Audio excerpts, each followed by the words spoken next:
বিদ্যুৎ মন্ত্রী, আরো কয়েকটা মন্ত্রণালয় আছে, বাট এখানে আমরা তাকে বিদ্যুৎ মন্ত্রী হিসেবে এখন দেখতে চাই। ইকবাল হাসান মাহমুদ টুকুকে জরুরি ভিত্তিতে পদত্যাগ করতে হবে। তিনি পদত্যাগ না করলে তারেক রহমানের ক্ষমতা চলে যেতে পারে। তারেক রহমানকে হটিয়ে 111 ঘটানো হতে পারে। আমি বারবার 111 করছি, অনেকে বিরক্ত হচ্ছেন, বাট যখন ঘটে যাবে তখন বুঝবেন যে আসলে সঠিক বলেছে কিনা। আমরা সতর্ক করছি যাতে এটা না ঘটে, বাট যথেষ্ট চান্স রয়েছে। Walker is ready. আবার 111 কুশীলব প্রেতাত্মাদের পছন্দের রাষ্ট্রপতি পেয়ে গেছে বাংলাদেশে। 111 ঘটায় প্রথম আলো, ডেইলি স্টার, ভারত, আমেরিকা। তো সেখানে ভারত প্রথম আলো, ডেইলি স্টার পছন্দের রাষ্ট্রপতি।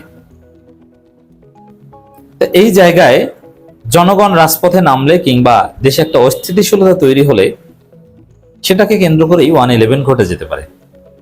এখন জনগণ রাজপথে নামবে কেন, নামার সম্ভাবনা কোন বিষয়টার উপর ভিত্তি করে? সবচাইতে এমার্জেন্সি, আর্জেন্ট যে বিষয়টা, যেটা জনগণ কখনোই সহ্য করতে পারে না, কোনো ব্যাখ্যা বিশ্লেষণ বুঝতে চায় না, সেটা হচ্ছে বিদ্যুৎ। বিদ্যুৎ আধুনিক সভ্যতা, একবিংশ শতাব্দীর বর্তমান সভ্যতা পুরোপুরি বিদ্যুৎ নির্ভর। বিদ্যুৎ আছে আপনি আছেন, বিদ্যুৎ নেই আপনি নেই। অতএব বিদ্যুৎ ব্যবস্থায় ছন্দপতন ঘটলে জনজীবনের উপর প্রভাব পড়ে, মানুষের ব্যবসা বাণিজ্য, ইনকাম, খাওয়া দাওয়া সবকিছুর উপর প্রভাব পড়ে।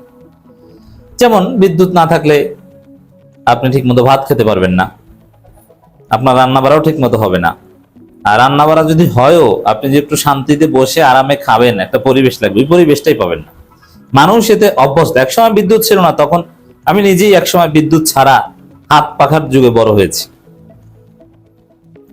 ল্যাম্প, হেরিকেন এগুলো দিয়ে পড়াশোনা করেছে জীবনের একটা পর্যায় পর্যন্ত।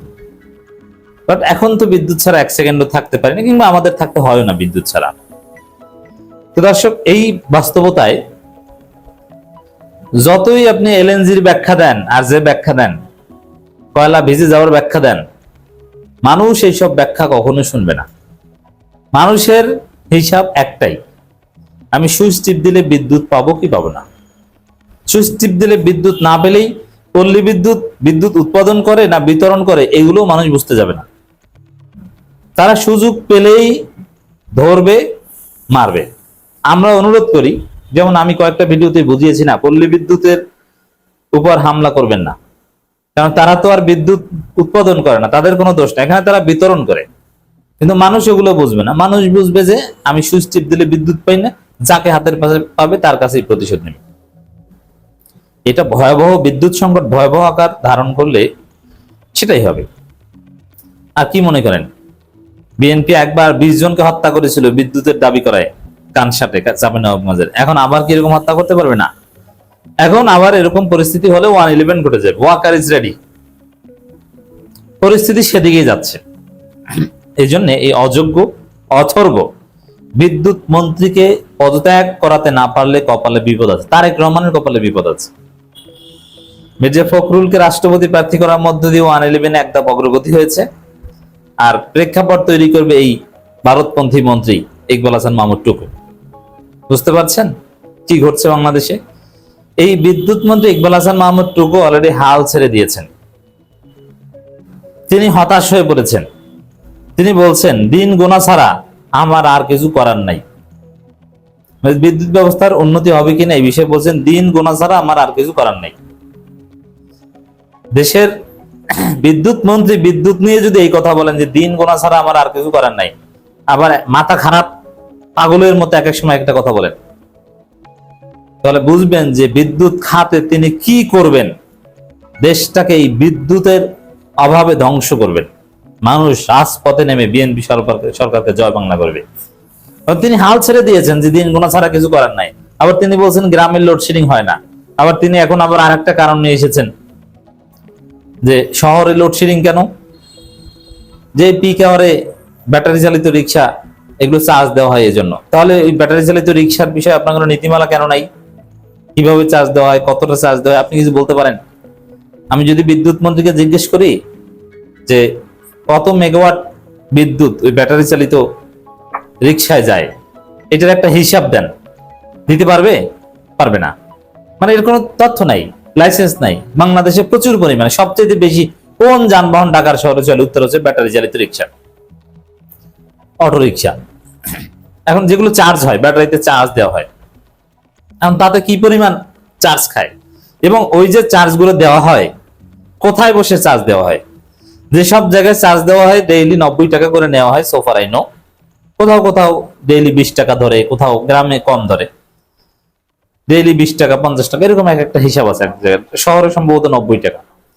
এখন অরিজিনালি কোন সত্যিকার মিটার দিয়ে চার্জ দেওয়া হয় কিনা, না এটা ভুয়া লাইন নিয়ে চার্জ দেওয়া হয়, যে এটা কোনো মিটারে যায় না, এটা ফাওয়ার উপর এই লক্ষ লক্ষ ব্যাটারি চালিত রিক্সার চার্জ চলে যায়, কোনটা? যদি কোনো লাইসেন্স সিস্টেম এবং এগুলো একটা কাঠামোতে না থাকে, আপনার অনুমোদন নাই অথচ ঠিকই চলে, আপনার দলের লোকজন চান্দা নিয়ে এইসব ব্যাটারি চালিত রিক্সা চালায়, আপনি এই যে বলছেন এটা কি কোনো রাষ্ট্র? কি কারণে কোথায় যায় বিদ্যুৎ, কে খায়, ওর টাকা পায় কিনা, ওর হিসাব আছে কিনা, কিছু দিতে পারে না। তার মানে এক দুর্নীতি, অব্যবস্থাপনার এক মহা স্বর্গরাজ্য। এই মন্ত্রী বিএনপি সরকারকে ডুবাবেন। এই জন্য বলবো যে এমনিতেই তার ইতিহাস বিতর্ক ইতিহাস। আমি জানি না তারেক রহমানের মাথা কি কাজ করে না। সেই 2001 থেকে 2006 খাম্বা তত্ত্বের জনক ইকবাল হাসান মাহমুদ টুকু, মহা দুর্নীতিবাজ, দুর্নীতির বরপুত্র ইকবাল হাসান মাহমুদ টুকুকে কেন আবার বিদ্যুৎ মন্ত্রী করা হলো?